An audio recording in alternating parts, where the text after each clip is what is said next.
Salam sejahtera bagi setiap kita. Saudara yang dikasihi Tuhan Yesus, ratusan tahun yang lalu terlahir seorang anak yang bernama Schull Gruber. Sejak kecil dia tidak belajar ataupun diajar bagaimana harus bersikap terhadap orang-orang di sekitarnya.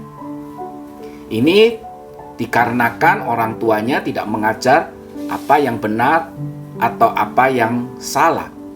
Dan lebih parah, ayahnya tidak mensupport untuk kemajuan dirinya. Suatu hari, Schull Gruber mengungkapkan keinginannya untuk menjadi seorang pelayan rohani atau seorang pendeta. Tetapi ayahnya kemudian menghina atau mengejeknya dan berkata, "Bagaimana mungkin engkau menjadi seorang pelayan rohani? Saya tidak bisa membayangkan bagaimana jemaat yang akan kau bimbing, engkau bawa, akan menjadi apa gereja yang kau gembalakan." Dengan perkataan seperti itu, maka Schull Gruber memendam seluruh keinginannya dalam hatinya. Beberapa saat kemudian, mungkin sekitar 1 atau 2 tahun kemudian, dia mengungkapkan keinginannya kembali kepada ayahnya untuk menjadi seorang seniman atau masuk dalam sekolah seni. Sekali lagi ayahnya mengejeknya dan berkata, "Model kamu menjadi seorang seniman. Saya khawatir atau papa khawatir kau menjadi seorang yang antik, bukan seorang yang unik." Saudara, dengan perkataan-perkataan yang seperti itu dari ayahnya, maka seluruh keinginannya kemudian dia pendam dalam hatinya. Akibatnya ia tumbuh dewasa tanpa mendapatkan penghargaan secara khusus dari ayahnya. Ia tidak pernah diajarkan nilai-nilai kehidupan dan karakter hidup. Suatu malam, kedua orang tuanya bertengkar secara hebat. Dan dia merasa bahwa semua pertengkaran itu diakibatkan oleh dirinya.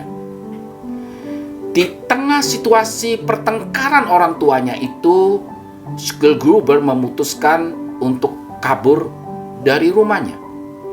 Dalam masa pertumbuhannya, ia membangun tembok emosional dalam dirinya. Ia tidak mengizinkan seorang pun boleh menyentuh hatinya.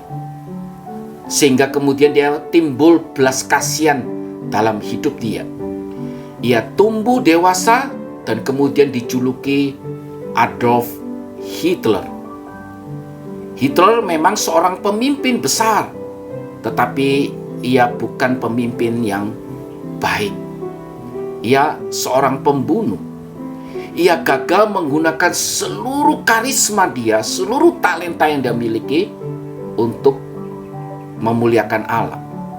Ia gagal menggunakan pengaruhnya bagi Allah selama hidupnya di dunia. Keahlian dan karismanya sangat luar biasa, tetapi karakternya juga sangat buruk. Sungguh benar perkataan firman Tuhan dalam Amsal 22 ayat 6 yang berkata demikian, "Didiklah anak muda menurut jalan yang patut baginya, maka pada masa tuanya pun ia tidak akan menyimpang daripada jalan itu." Saudara, setiap kita rindu anak-anak kita hidup tidak menyimpang dari kebenaran. Tetapi kalau kita tidak berkomitmen sejak dini membimbing mereka, mendidik mereka dengan prinsip-prinsip firman Tuhan, tidak akan mungkin mereka kemudian hidup sesuai dengan firman Tuhan. Saudara dikasihi Tuhan Yesus, di bulan keluarga ini kita diingatkan bagaimana kita kembali berkomitmen untuk mendidik anak-anak kita bersama Tuhan dan di dalam Tuhan. Menjadi apa mereka kelak sangat dipengaruhi oleh hidup setiap kita. Kiranya Tuhan Yesus memberkati setiap kita.